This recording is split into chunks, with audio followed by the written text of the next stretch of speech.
మతాచారాలు సంస్కృతిపై విదేశీయులు మనసు పారేసుకుంటున్నారు. వివిధ దేశాల నుంచి టూరిస్టులుగా ఇండియాకు వస్తున్న వారు ఇక్కడి హిందూ ఆలయాలు పూజలపై ఆసక్తి చూపిస్తున్నారు. పాశ్చాత్య సంస్కృతికి అలవాటు పడిన వారంతా ఇక్కడికి రాగానే కట్టుబొట్టుతో పాటు సంప్రదాయ వస్త్రధారణలో మెరుస్తూ భారతీయతను ఆవాహన చేసుకుంటున్నారు.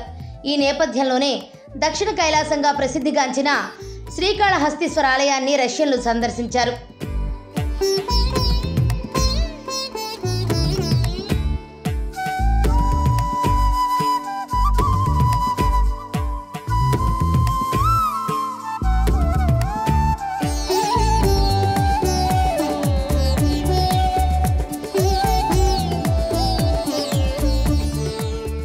భారతదేశంలోనే అత్యంత ప్రాచీనమైన పంచభూత లింగాల్లో ఒకటైన వాయులింగం శ్రీకాళహస్తిలో పూజలు అందుకుంటోంది.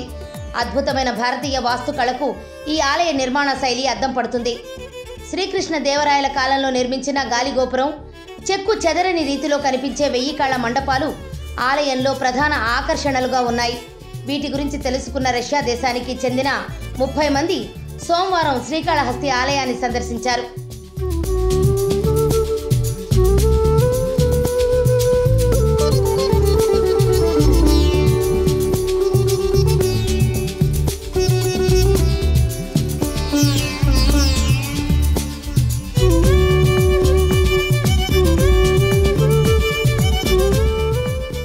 దేవస్థానంలోని కౌంటర్ వద్ద 750 రూపాయల టికెట్ తీసుకుని రాహుకేతు పూజలు చేయించుకున్నారు. అనంతరం శ్రీ జ్ఞాన ప్రసూనాంబిక సమేత శ్రీకాళహస్తీశ్వర స్వామి వారిని దర్శించుకుని తీర్థ ప్రసాదాలు స్వీకరించారు. శ్రీకాళహస్తి ఆలయ ప్రాంగణంలో ఉన్న శిల్పకళను తమ కెమెరాల్లో బంధించిన రష్యన్లు వాటి వెనుకున్న చరిత్రతో పాటు స్వామివారి ఆలయ విశేషాలను అడిగి తెలుసుకున్నారు. రష్యా దేశానికి చెందిన భక్తులు తరచూ శ్రీకాళహస్తి ఆలయాన్ని సందర్శిస్తుంటారు. సూర్య చంద్ర గ్రహణ సమయాల్లో ప్రపంచంలోని అన్ని హిందూ ఆలయాలు మూతపడితే శ్రీకాళహస్తి ఆలయం మాత్రం తెరిచి ఉంటుంది. పైగా ఈ ఆలయం రాహుకేతు పూజలకు ఎంతో ప్రసిద్ధి. అందువల్లే విదేశాల నుంచి కూడా భక్తులు ఇక్కడికి తరలి వస్తున్నారు.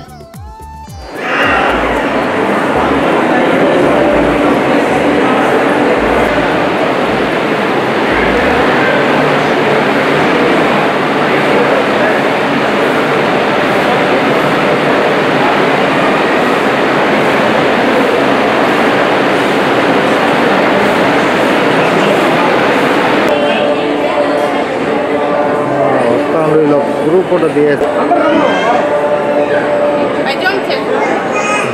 Go to 10.